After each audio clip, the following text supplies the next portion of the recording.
সাফা মারওয়ায় দৌড়াবি, সাদা কাপড় পরবি, আল্লাহরে ডাকবি, বাইতুল্লাহ চক্কর লাগাবি আর বলবি লাব্বাইক আল্লাহুম্মা লাব্বাইক লাব্বাইক লা শারীকা লাক লাব্বাইক ইন্নাল হামদা ওয়ান নি'মাতা লাকা ওয়াল মুলক লা শারীকা লাক।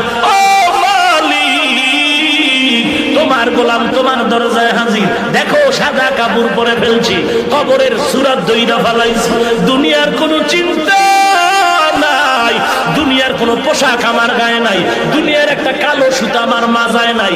ও মাওলা, আমি তোমার পাগল হইয়া সাদা কাপড় পরে এখন ঘুরতেছি।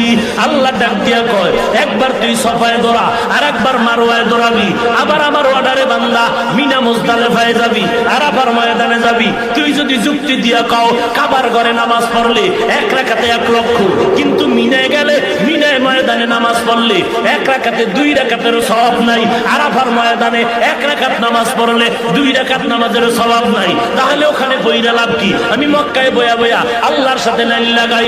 আল্লাহ বলে